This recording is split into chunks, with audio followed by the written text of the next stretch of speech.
Romance of Sui and Tang Dynasties Chapter 22. Honestly, what grabs you right away is this philosophical idea it starts with. It claims that the bond between sworn friends, this golden stone friendship they talk about, it actually matters more than anything else, like more than loyalty to your lord, even more than family ties like father and son. It's a really bold statement, isn't it? And it's pretty much the driving force behind what we're looking at today. Definitely. We're zooming in on this moment. It's the 9th month, so autumn harvest time. And our main guy, Shan Jiangxin, he should be, busy overseeing the harvest, managing his estate, big responsibilities. Right, the usual grind for someone like him. But all that gets pushed aside. Something far more urgent comes up. The logistics, the planning that Shan Jiangxin used. He deployed this unique tool, this order arrow or Lingjian. A non-official command token? Yeah. Exactly, non-official. To get this whole network of heroes together, like fast. And not for war, not for politics directly, but for a birthday party. Qin Shubao's mother's 60th birthday, specifically. A major milestone. So we're basically looking at a system where personal loyalty, that friendship, is the real command structure. Shanjin's at home, and two important friends show up. Wang Bodang and Li Xuansui. Members of the Brotherhood. And the text paints this picture of immediate warmth, drop everything, bring out the wine, let's catch up. It's been a while. Yeah, that initial vibe is very relaxed, very friendly, but then it shifts. Yeah. Wang Bodang brings up the real reason they're there. The invitation. Exactly. Qin Shubao's mother's 60th birthday. It's set for the 9th month, 23rd day. Not far off. Okay, 60th birthday, that's a big deal culturally, sure. But why the massive logistical effort? Why the urgency? You hinted it was more than just a party. What had Qin Shubao done? Well, that's the key. He'd caused what the text literally calls a heaven-shaking disaster. Heaven-shaking? He'd gone to the capital, Cheng, for the Lantern Festival. And while he was there, he killed the son of a very powerful official, Yuan Shu, the Yuan Gongzi. Wait, he killed Yuan Shu's son? That's not just a scuffle. That's huge political. Oh, absolutely massive. A direct challenge to a top figure at court. Yeah. You can see why Shan Xianxin's first reaction, according to the text, was pure terror. I bet. He must have thought, okay, this is it. One of my guys just brought the whole system down on our heads. Precisely. Yuan Shu had enormous influence. An act like that could destroy their entire network. The relief, Li Xuansui explains, only came when the blame got shifted. Yeah. Somehow, the incident was pinned on a family general belonging to Tanggong, Li Yuan, a very powerful figure himself. Wow. So basically, Li Yuan's influence shielded them. That must have taken some serious political maneuvering. Definitely. Li Xuansui points out, if it hadn't been for Tanggong's clout, the consequences would have landed right on them, on their group. So Qin Shubao himself got away clean, at least for the moment. Well, he immediately went underground, scattered to avoid being caught. Which brings us back to the birthday. Okay. So the party on the 23rd isn't just a celebration. It's the first chance for the whole network to regroup, see Qin Shubao, figure out what's next under the cover of a family event. Exactly. It's an urgent, must-attend meeting. High stakes. Okay, so the political danger is sky high. But Shan Jiangxin, being the organizer, he sees practical problems right away. Two big ones before they can even think about traveling. Yeah, the first one is all about, appearances. Social dynamics. How so? If he just rides off with Wang Bodang and Li Xuansui, who brought the news, what about all his other sworn brothers? They'd feel slighted. Right. They'd accuse him of playing favorites, showing thick and thin, as the text puts it. Exactly. And in a network built purely on loyalty and trust, perceived unfairness like that, it can be fatal to the group's cohesion. Everyone has to feel equally valued. That makes sense. Okay, so that's the social problem. What's the second one? Just pure logistics. Time and distance. The friends are scattered everywhere. All over the place, yeah. Long and short roads, as the text says. Yeah. Using normal methods like sending out formal invitations, those transmission posts. It would just take too long. Way too long. People would miss the deadline, the 9th month, 23rd day. This mobilization couldn't wait on the usual slow pace of official channels. Which weren't really designed for this kind of urgent, slightly clandestine gathering anyway. Right. The state post was for official business. It had procedures, potential delays. For an emergency regrouping like this, under the political radar, he needed something faster, something he controlled completely. Which brings us to his invention, the order arrow, the Lingjian. Okay, let's dig into this Lingjian. because it's fascinating. It's not official. Shen Jiangxin isn't a military commander, no Wu Bian Guanyuan title. Correct. He holds no state rank that would give him command authority. So how does this piece of bamboo, marked with his personal signature, his Huaya, how does it carry absolute weight? It goes back to that core idea we started with, the power of that sworn brotherhood. For these guys, the Jianghu Haoji, the heroes of the rivers and lakes, right, seeing that token with Shan Jiangxi's personal mark, it is the command. It represents the collective will and obligation of their bond. The text says it's like a monarch's command. Wow. When they see it, they have to move immediately. No waiting for a carriage, no delays, just go.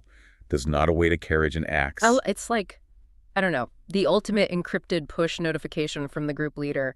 Drop everything, coordinates received, move out now. Faster than any official paperwork. That's a good way to put it. It completely bypasses the bureaucracy. An official order might need seals checked, forms filled, reports made. Right, layers of procedure. The Lingjian relies on pure, instant trust and the obligation of that gold and stone friendship. That's a huge advantage when time is critical. So how did he actually deploy these things? He couldn't just toss them out randomly. No, it was very organized. He picked 2 dedicated messengers. And listen to this, he equipped them specifically for speed. Each messenger got 2 horses. 2 horses. Okay. For relays, right. Ride one hard, switch to the fresh one. Exactly. Maximum speed, minimal downtime. And each got 10 taels of silver for expenses. This wasn't casual. It was a funded logistical operation. Investing in speed. And did he give them specific rights? Yes. One specific route is mentioned, northbound, Liangxiang, Zhuzhou, Shuni Village, up towards Yuzhou. A clear pass. And the deadline was firm. What were the meeting instructions? Absolutely firm. The deadline was the 9th month, 15th day. Everyone who got an arrow had to be at Erxian Village by then. That only gave them about a week, maybe a bit more, depending on distance. Tight. What if they couldn't make it by the 15th? Contingency plan in place. If they missed the 15th at Erxian Village, they were instructed to skip it and go straight to the final destination. Old Master Yu's Manor in Wunanshuang, Yanzhou. So the main group would already be moving on by then. Precisely. The whole operation was time-sensitive, no excuses. Converge by the 15th or catch up at the final point. It really does sound like a military operation, but the goal is a birthday party. And right? Did it work? Did they make the deadline? It absolutely worked. The text notes that by the 14th day, so a day early, the first wave from that northern route had arrived. Xiangganjin, Shidanai, Baijiandao, they were there. Impressive. The system functioned. It did. But Shan Jiansun was still careful about the social side, remember? He didn't want anyone feeling left out. Ah, right. The favoritism issue. So while Lingjian handled the super urgent cases, he also sent out the more traditional, slower invitations, the giant tip, to guys like Teng Peizi and Jin Guojun over in Jinan Prefecture. These were men known to be loyal to Qin Shubao. This way, everyone felt included, even if they arrived a bit later. It maintained that crucial group solidarity. So the arrow for speed, the paper invitation for inclusivity, a 2-pronged approach. Smart. Very smart. Covers all the bases, logistical and social. Now, okay, mobilizing people is one thing, but they aren't just showing up empty-handed, especially for a major 60th birthday, right? And travel costs money. Where did the funding for all this come from? It sounds expensive. Yes, the financial side. This is where that network reciprocity really kicks in on a big scale. Wang Bodang and Li Sunsui, the initial messengers, they handled this part too. What did they do? They connected with a man named Chai Chang. Chai Si-cheng. Does he fit into this network? He does, in a crucial way. He's the son-in-law of Tanggong Li Yuan. Li Yuan. The connections run deep. Okay, so Chai Si-cheng is connected to power. But why would he bankroll this gathering? It's still politically risky, gathering all these heroes around Qin Shubao right after that incident. Because of a prior debt. A huge one. Qin Shubao had previously saved Li Yuan Chai Si-cheng's father-in-law during some kind of great calamity at Zishugang. Ah, so it's payback time. Qin Shubao saved the father-in-law's life. And now Chai Si-cheng, representing the family's gratitude, steps up to support Qin Shubao in his time of need. It's a massive exchange of favors, rooted in personal loyalty and past actions. Well, we're not talking about just, like, travel money here, are we? What kind of support did Chai Si-cheng offer? The text says he promised several thousand taels of silver as a gift for Qin Shubao for the birthday occasion. Several thousand taels. Wait, that's an enormous amount of money back then, isn't it? Huge. Absolutely huge. We need to appreciate the scale here. This is a massive amount of private wealth changing hands, driven purely by personal obligation and gratitude. Completely outside any official state budget or tax system. The 8 principals, Binzubaren, plus more than 10 attendants, is a significant group. Not exactly sneaking around. Not at all. They're moving luggage, substantial gifts, likely including that silver, and their personal weapons, all loaded onto small carts. They're conspicuous. And the text specifically mentions they traveled the official route, the Guanlu, through Runan towards Shandong. Why is that detail, using the main roads, important? It signals their absolute confidence. They aren't hiding in the backwoods. By taking the main government roads with this large, armed, wealthy group, they're essentially making a statement. What statement? That their own network, their own influence, their golden stone friendship provides all the protection they need. They clearly believe they can handle, or perhaps simply ignore, any local officials or authorities they might run into. They don't fear the state's local power. It's the 9th month, leaves are turning yellow. That feel of late autumn. Precisely. And you've got this group, 8 heroes, led by the famous Shan Zhongxin. They're riding hard towards Shandong State back then. And they're on a deadline. Right. Very much so. They need to get to this big birthday celebration for Qin Mother. It's scheduled for the 23rd of the 9th month, so only a couple of days away. Okay, journey starts, but almost immediately. Trouble. Yep. Their scouts ride back, panicked, report highway robbers up ahead. But here's the first really interesting clue the text gives us. What's that? The language. The subordinate doesn't call them bandits or thieves. He calls them Lao Ye, lords or masters. Wow, okay, wait. Lords for highway robbers. Uh, Why that kind of respect if they're about to be attacked? Well, because in this world, disrespect can get you killed. Simple as that. The source makes it really clear. Several guys in Shan Xiangxin's own group, they used to be Greenwood figures themselves, part of the Jianghu. So you can't just insult potential ambushers by calling them common criminals. Exactly. Not when your own traveling companions might have ties to them, or at least operate by the same code. Using Laoye is, it's pragmatic. It's recognizing these aren't just random thugs. They're part of a structure, a powerful one. Shan Jiangxin gets this then.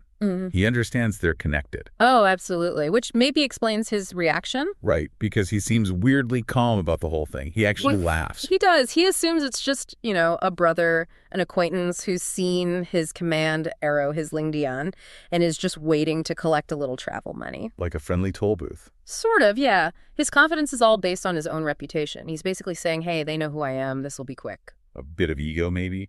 Believing his name alone solves the problem. Definitely some ego there, yeah. And also just his belief in how the system should work. But it doesn't quite work out like that this time. No, because 2 officials traveling with him, Tong Peizi and Jin Guojun, they volunteer to go check it out. And immediately, Wang Bodang, another hero in the group, he basically says, bad idea. Okay, why? What's wrong with Tong and Jin going?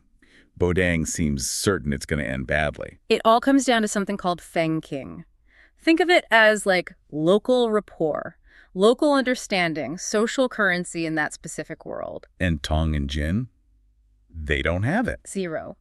Bodang points out, look, these guys are officials. They have this ingrained official contempt for outlaws for the Greenwood world. They don't know the unspoken rules, the language. So it's not just that they lack charm, it's a genuine strategic weakness here. Exactly. It pretty much guarantees conflict. Bodang lays out this catch-22 situation immediately. What's the catch-22? Okay, so if Tong and Jin, the officials, win the fight, it makes Shan Xiangxin and the Greenwood Code look bad, the Xinyin, the honor code, because the ambushers were supposedly there because of his command arrow. It looks like a setup gone wrong. Right, okay. But if the officials lose, then Shan Xiangxin looks weak. He brought these outsiders who don't respect the rules, and they got beaten. He's responsible. So either way, it messes up that delicate Jianghu balance. Precisely.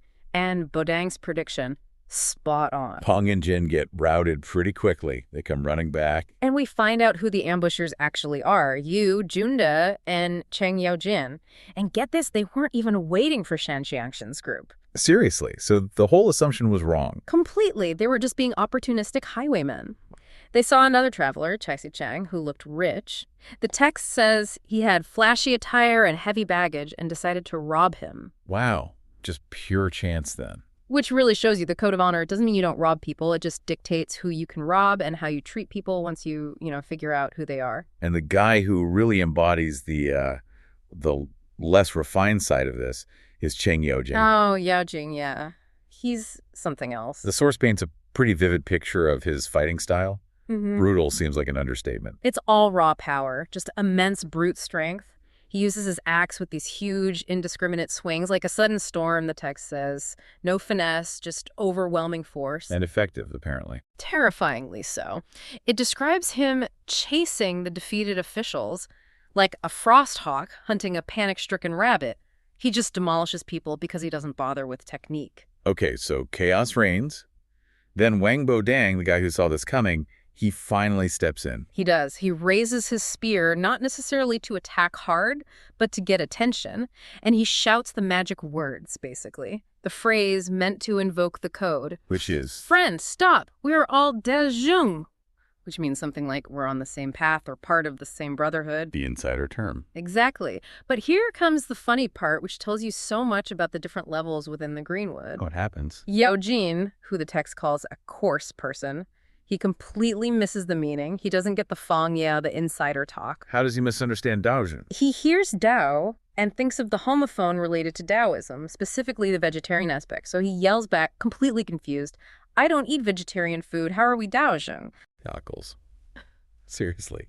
That's amazing. It shows he's kind of new to this whole established hero game, right? Totally. He's the rough around the edges guy who just struck it rich as an outlaw recently. He doesn't have the refined language of the code down yet. Does he get it after Bodang clarifies? Even then, he's still suspicious. He insists, look, even in the Seven Woods, which is his term for the bigger outlaw network, he's still got to pay the road toll. He's still thinking about the money. Pragmatic to the end. So the fight isn't quite over. Not yet. Bodang now needs to prove his credentials through skill, not just words, but he does it cleverly.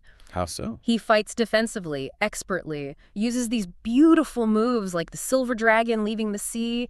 He lets Yaojin basically punch himself out, wear himself down with those wild axe swings. Okay. And then the crucial moment. Yes. Bodang sees his opening, but instead of finishing Yaojin, he stops his spear literally right at Yaojin's throat. Holds back. Ah, the intentional restraint. Why is that more important than just winning? Because that's the ultimate demonstration of the code. It's called the Lu King. Intentional restraint, showing mercy or consideration. By doing that, Bodang isn't just showing he can win. Anyone skilled could do that. He's showing he recognizes Yaojin as part of the Brotherhood, despite the misunderstanding. He chooses not to spill blood over it. So it proves his mastery, his respects for the code, and his belonging all at once. More than a simple victory ever could. Exactly. It prioritizes the social connection over the individual ego of winning the fight. It's like you said, the highest form of communication in their world. And that finally works. Recognition dawns. It clicks. Finally. The heroes realize who's who. Yaojin yells for his partner Yu Junda, who's still fighting Chai Si-cheng somewhere else. And Bodang smooths things over again. Steps right in, declares peace. Stop fighting. Chai County Prince, you officer, you're all one family. We're all heading to Chizu anyway. And just like that, the danger's gone. Enemies become friends. Instantly. The code is satisfied. Honor is intact despite the near miss. They all dismount, exchange greetings, and the two groups merge. Now it's one big party heading to the birthday celebration. It really shows how powerful that shared destination, that shared connection through kin mother is. It overrides everything else once it's recognized. That personal loyalty, yeah. It's the gravity that pulls them all together, even after trying to kill each other moments before. Okay, so now this much larger combined group is traveling. Yujunda, one of the ambushers turned friends, invites everyone back to his place to rest up. Makes sense. Hospitality is part of the code too, but Shan Xiangsun checks the calendar. Ah, right, the deadline. Yep. He points out, look, it's already the 21st day of the 9th month. The party's on the 23rd. They just can't afford to lose a day. No detour. So they decline the invite for now. Politely, yeah. They agree they'll absolutely crash at Junda's estate. But after the celebration, duty, or rather the social obligation of the party, comes first. That birthday party really is a focal point, isn't it? Like a magnet. It absolutely is. It serves as this crucial neutral ground. In the middle of all the political chaos of the crumbling Sui dynasty, these events are where alliances get made, networks get strengthened. It's essential Jianghu business. So no detour. The now 11 heroes, the original 8, plus Yujunda, Cheng Yaojin, and Chai Si-chang, they press on to Yisang village. Yisang-kun. Yeah, it's described as a decent-sized market town, maybe 300 or 400 households, and the name itself is interesting. Yisang, righteous mulberry village, or communal mulberry. Something like that, yeah. The source notes it was official land where people were allowed to gather mulberry and hemp freely. It kind of suggests a layer of maybe decent local governance. A bit of order contrasting with the chaotic heroes passing through. Exactly, but this quiet sort of official village, it's about to host some of the most dangerous men in the region. Okay, so the 11 heroes arrive, they find an inn, head upstairs, start drinking, probably loudly. Knowing this crew. Yeah. Definitely loudly. And just as they're settling in, another group arrives at the same inn. More characters. 3 riders, this time from Yuzu, up north. And guess what they're carrying? Let me guess. Shan Jiangshan's command arrow. The Lingjin. You got it. It's the Weiqi brothers, Wei Qinan and Wei Qibei. Okay, so they're on official business for Shan Jiangxin? No. Well, yes and no. This introduces another really cool theme. Using the official system for personal reasons. Ah, the fake official business, real private affair thing? Precisely. The real reason is they basically talked Luo Cheng into letting them deliver it so they could also bring gifts and attend Qian Mother's birthday party themselves. Okay, that's brilliant. So they're using the official mission as cover, as their travel papers, essentially, to get to the party. Absolutely. It shows how blurred the lines were. The bureaucracy provides the excuse, the veneer of legitimacy, but the actual motivation, it's personal connections, Jianghu networking, wanting to be at the big event. They're using the government framework to do outlaw-style networking. Or at least hero-style networking, yeah. It's how these powerful figures navigated the landscape, using the official channels when it suited them. And the innkeeper plays a role here too, right? In managing these different groups. He does. The text calls him wise. He takes one look at the Weiqi brothers, probably better dressed, quieter, carrying official insignia, and recognizes them as distinguished guests. Not like the noisy bunch upstairs. Exactly. So he very smartly seats the Weiqis downstairs, away from the ruckus. A decision, the text notes, the Weiqis appreciated. So now you've got this physical separation reflecting a kind of status difference, even among allies heading to the same place. Definitely. It creates this immediate tension, doesn't it? You have 11 heroes upstairs, a mix of former officials, current outlaws, nobles getting drunk and loud. And downstairs, 2 more high-status travelers, technically on official duty, separated by just a floorboard. The innkeeper knew keeping them apart was probably smart business. Yeah. Very smart. Keep the rowdy drinkers away from the guests who prefer a bit of quiet respect. And speaking of rowdy drinkers, Cheng Yaojin upstairs, he doesn't do things by halves, does he? Not at all. Yeah. The source specifically says he loves wine, basically. And he only stops drinking when he's completely hammered. So he gets drunk fast. Very fast. And then we get this amazing little window into his head. His internal monologue, what's he thinking? He's thinking about his life, how miserable and harsh it was when he lived outside the Great Wall. Then he thinks about his recent success, robbing people with Yujunda. Okay. And then, the source says, he reflects on the sheer joy of finally connecting with all these famous heroes upstairs, guys he's probably heard stories about. And now, he's one of them, drinking with them, accepted. So it's not just being drunk, it's this massive emotional high, the feeling of belonging, of having finally made it into this legendary circle. Exactly, and that internal feeling just explodes outwards. In this massive burst of just pure happiness, he shouts, "I'm happy, wo kuai hu," and slams his wine cup down so hard it shatters. Okay, dramatic. But that's not enough. He's so overcome with joy, he then stomps his foot down hard on the floor. Oh, no. It's a wooden upper floor, right? Yep. And he stomps so hard, a floorboard cracks and breaks.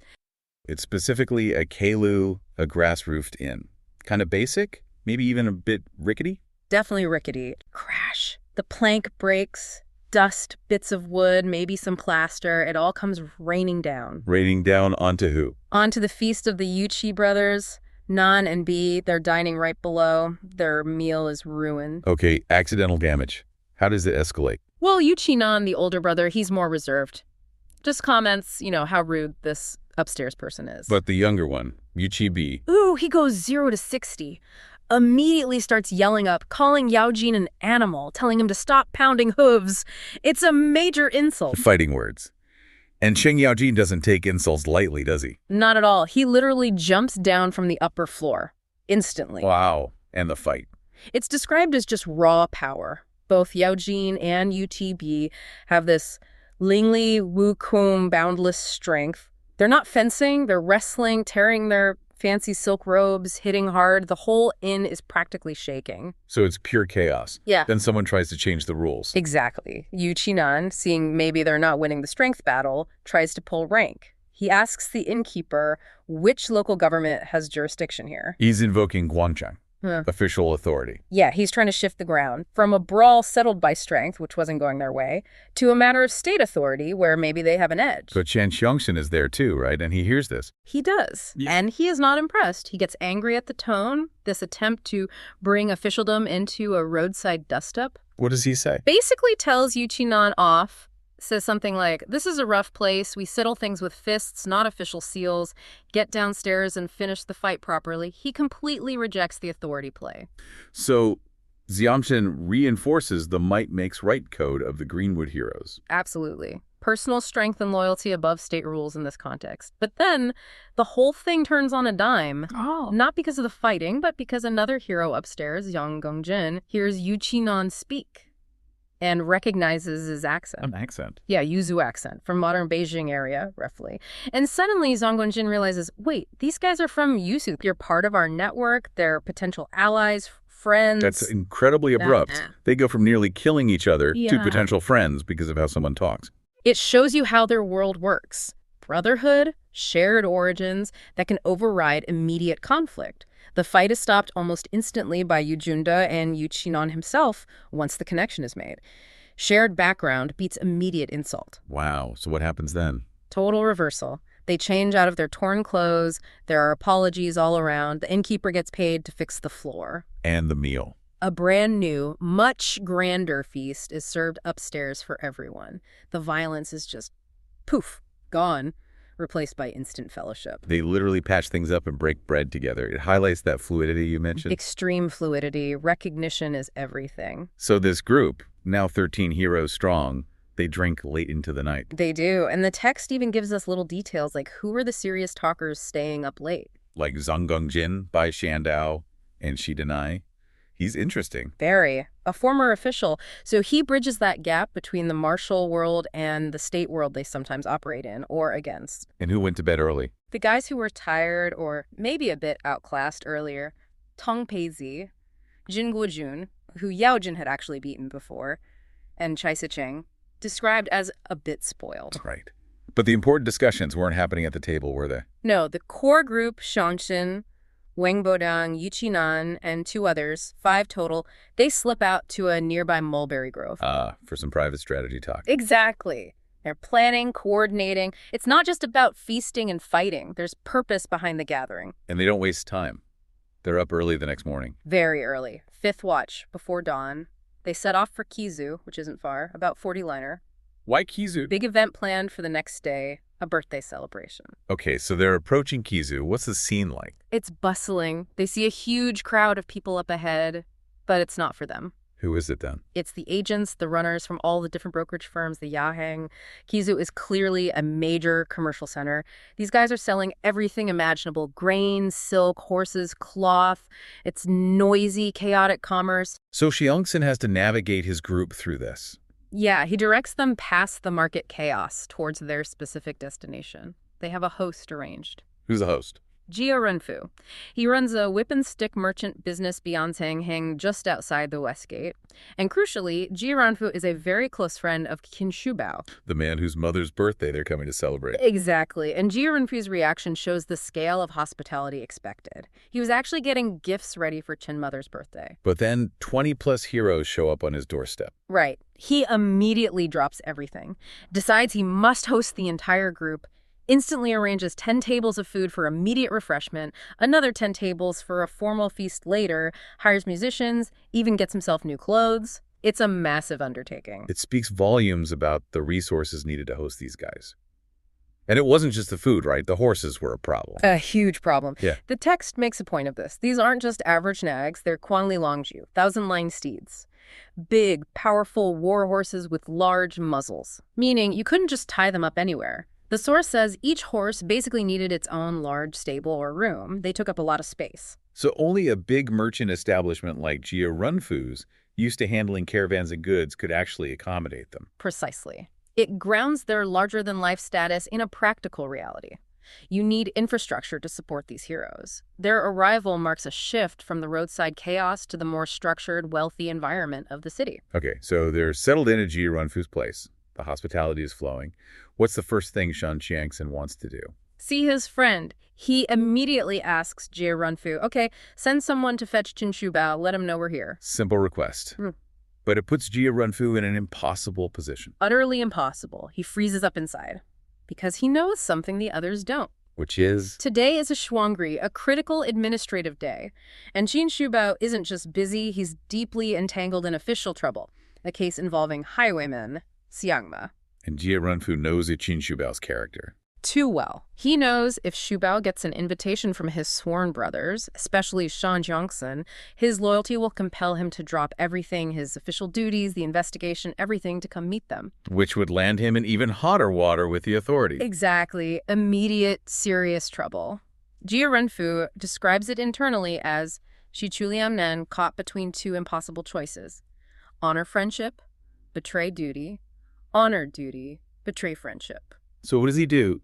He can't tell 20 heroes that their guest of honor is under arrest or investigation? No way. That would turn the piece into a potential riot or rescue mission. So he basically stalls. He puts on a calm face. A cover-up. A necessary one from his perspective. He vaguely promises, yes, I'll send for him right away. And then he adds a little white lie, assuring them, oh, Tim Brother's probably already on his way over anyway. Why add that? To keep them happy, keep them eating and drinking, distract them, keep them from wandering into the city and maybe seeing the awkward people, the prisoners, including Shubao being moved around or held. Okay, so why is Shubao in trouble? What did he do or not do? This is where his character really shines, or maybe where his problems stem from.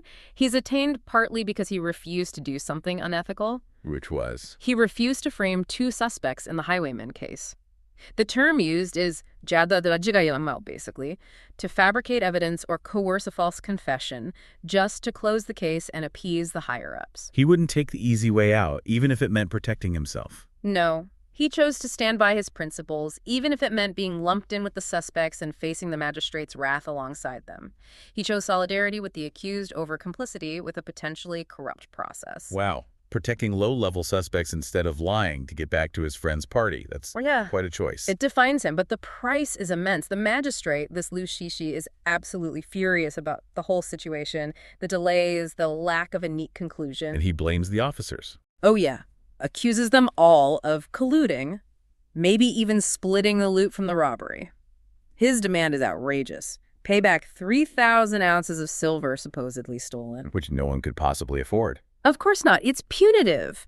It's designed to punish them, maybe extort their families, for the failure to deliver the right result quickly. It's systemic pressure. So since the money isn't forthcoming, what happens next? Official punishment.